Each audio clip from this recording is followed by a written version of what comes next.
नमस्कार. आजच्या या व्हिडिओमध्ये आदिवासी तेल म्हणजे काय आणि त्यांना खरंच रिझल्ट येतो का याच्याबद्दल आपण माहिती घेणार आहोत. मी आहे doctor Neeraj Baban, board certified plastic surgeon, Nirmiti cosmetic surgery centre, Sangli आणि कोल्हापूर. आता आय थिंक 2 ते 3 दिवसापूर्वी माझ्याकडे एक पेशंट आली होती आणि तिने इंटरनेटवरून एक ऑइल मागवलं होतं आणि तिच्या मतानुसार ते आदिवासी ऑइल होतं. सध्या त्याची खूप जोरात मार्केटिंग चालू आहे, त्याच्याबद्दल खूप जास्त इंटरनेट सोशल मीडियावरती आहे आणि त्यानं त्याच्यासाठी ते ऑइल विकत घेतलं आणि इंटरेस्टिंगली किंवा अनसरप्रायझिंगली तेल लावल्यानंतर तिला सिव्हिअर रिॲक्शन आली. तुम्हाला फोटो दाखवतो पाहिजे तर अशा पद्धतीने बघू शकता.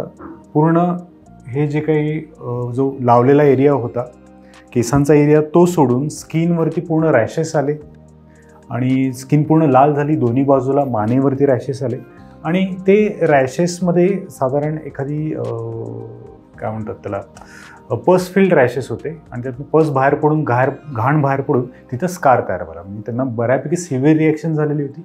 आम्ही काही स्टेरॉइडचे ऑइंटमेंट चालू केले, टॅबलेट्स चालू केले आणि आता ते बऱ्यापैकी रिकव्हरिंग फेजमध्ये आहे. तर हे आदिवासी तेल म्हणजे नक्की काय आणि त्याला रिझल्ट येतो का? आदिवासी तेलचं जर तुम्ही पॅकेट बघितला किंवा त्याच्याबद्दलची जर इंटरनेटवरती माहिती घ्यायला गेला तर त्याच्यामध्ये कुठलंही प्रमाण नाही आहे तेलाचं.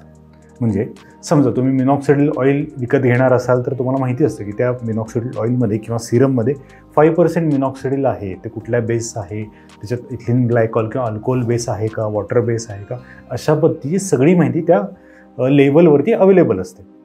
दुसरे कुठलं सिरम जरी वापरला किंवा केस स्मूथ करायचं सिरम असेल किंवा ओव्हर द काउंटर जे सिरम असतात त्यामध्ये पण तुम्ही जर पाठीमागच्या बाजूला बसला तर त्यातले कंटेंट व्यवस्थित लिहिलेले असतात आणि किती ग्रॅममध्ये असतात त्याचा पण किंवा किती ml मध्ये असतात त्याचा पण त्याच्यावरती उल्लेख असतो.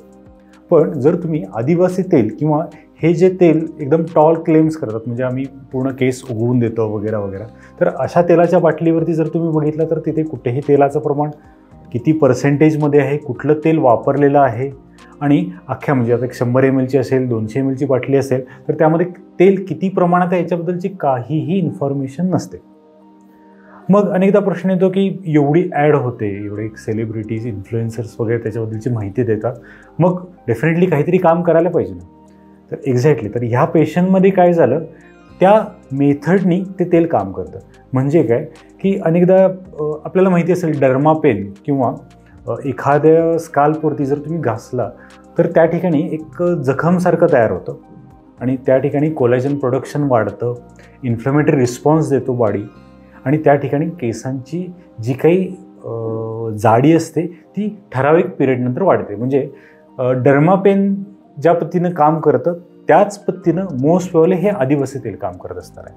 म्हणजे त्या ठिकाणी एक छोटासा इन्फ्लेमेटरी रिस्पॉन्स म्हणजे सूज आणण्याचा प्रकार अशा पद्धतीनं स्किनवरती किंवा टाळूवरती, स्काल्पवरती होतो आणि त्याला रिस्पॉन्स म्हणून बॉडी अनेकदा हेअर ग्रोथ दिसू शकते.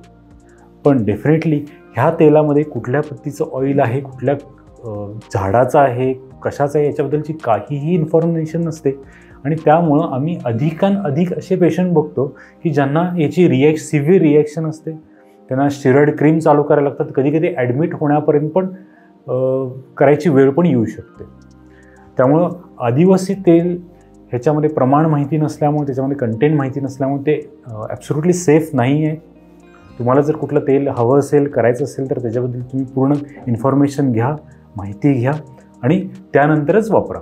किंवा जर तुम्हाला वापरायचं असेलच कुठलं तर तेल तर त्यासाठी एक सोपा नुस्खा आहे की तेल एकदम छोट्याशा अमाऊंटमध्ये घेऊन कानाच्या पाठीमागं तुम्ही लावून बघा. ओव्हरनाईट ठेवा ते आणि त्या ठिकाणी काही रिॲक्शन येते का बघ, म्हणजे तुमच्या स्किनसाठी ते सुटेबल आहे का किंवा त्याला हायपर सेन्सिटिव्हिटी रिॲक्शन किंवा ॲलर्जिक रिॲक्शन तुमची स्किन देत नाही ना, अशा पद्धतीनं आपण बघू. आणि जर तिथं जर नाही झालं तर याचा अर्थ तुम्ही ते तुमच्या केसांना लावू शकता किंवा केसांना लावताना हे बघा की ते कपाळावर जात नाही किंवा नॉर्मल स्किनवर जात नाही. पण हा टेस्ट डोस जो तुम्हाला आता म्हटला मी कानाच्या पाठीवरून, तो कुठल्याही नवीन तेल किंवा सिरम लावण्याच्या अगोदर वापरणं खूप गरजेचं आहे आणि त्यामुळे तुम्हाला डेफिनेटली फायदा होईल. होपफुली या व्हिडिओमध्ये तुम्हाला आदिवासी तेल आणि रिलेटेड गोष्टीबद्दलची माहिती मिळाली असेल. तुम्हाला जर अधिक माहिती हवी असेल तर आमच्या यूट्यूब चॅनल आहे, आमचं इंस्टाग्राम चॅनल आहे, त्याच्यावरती तुम्ही व्हिजिट करू शकता आणि काही क्वेश्चन्स असतील तर कॉमेंट बॉक्समध्ये पोस्ट करू शकता. धन्यवाद.